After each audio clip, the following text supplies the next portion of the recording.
ইউটিউবে আর মিথ্যে গসিপ নয়, সত্য খবর পেতে সাবস্ক্রাইব করুন স্টার গল্প। এবছর তো শাকিব খান বেশ কয়েকটি মুভির কাজ হাতে নিয়েছেন, যেগুলোর মধ্যে কিছু কিছু কাজ শেষ হয়েছে, আবার যেগুলোর মধ্যে কিছু কিছু ছবির কাজ অনগোয়িং রয়েছে।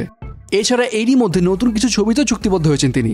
তার মধ্যে ডিরেক্টর জাকির হোসেন রাজুর আগুন ছবিটি অন্যতম, এবং এই ছবির মধ্য দিয়ে ডিরেক্টর জাকির হোসেন রাজু প্রায় 8 বছর পর শাকিব খানের সঙ্গে কাজ করতে চলেছেন। এই ছবিটা অনেকটা থ্রিলার গল্পের উপর বেস করা হবে, এবং এই ছবিতে নায়িকা নিয়ে কে থাকবে কি থাকবে না সেটা নিয়ে এক ধরনের কনফিউশনে ছিলেন ডিরেক্টর। তবে শাকিব খান নায়িকা বাছাইয়ের দায়িত্বটা তুলে নিলেন, এবং তিনি কলকাতা নুসরাত জাহানকে জুটি হিসেবে পছন্দ করেছেন। যদিও ইনিশিয়াল আলাপ আলোচনা শেষ হয়েছে, এখন শুধু অফিসিয়াল অ্যানাউন্সমেন্টের পালা।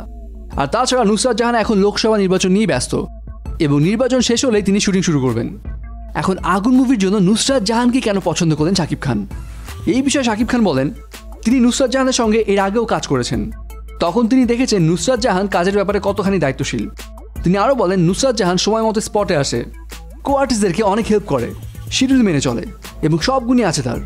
এছাড়া এই আগুন মুভির জন্য যেরকম নায়িকার ক্যারেক্টার দরকার, সেই সব ক্যারেক্টারের কম্বিনেশনই নুসরাত জাহানের মধ্যেই রয়েছে। সেই জন্য তিনি নুসরাত জাহানকে পছন্দ করেছেন। এছাড়া আরও জানা যায় যে এই ছবির বেশিরভাগ অংশে শুটিংই হবে বালিতে। তাহলে বোঝা যাচ্ছে হয়তো নতুন কোনো গল্প এবং নতুন কিছু থাকবে এই মুভিতে। এছাড়া ডিরেক্টর জাকির হোসেন রাজুর সঙ্গে কিন্তু এই একটা মুভি করছে না শাকিব খান। এর আগে ডিরেক্টর রাজু জানিয়েছিলেন শাকিব খানের সঙ্গে তিনি আগুন ছাড়াও আরও একটি মুভিতে কাজ করবেন। যাই হোক, সে যখন কাজ করবে তখন দেখা যাবে, আপাতত এই আগুন মুভি নিয়েই থাকি। সো ভিউয়ার্স, শাকিব খানের সঙ্গে নুসরাত জাহানকে এই মুভিতে দেখতে আপনি কতখানি এক্সাইটেড? কমেন্টস করে জানিয়ে দিন আপনার মতামত। সাবস্ক্রাইব স্টার গল্প আর বেল আইকনে ক্লিক করতে ভুলবেন না।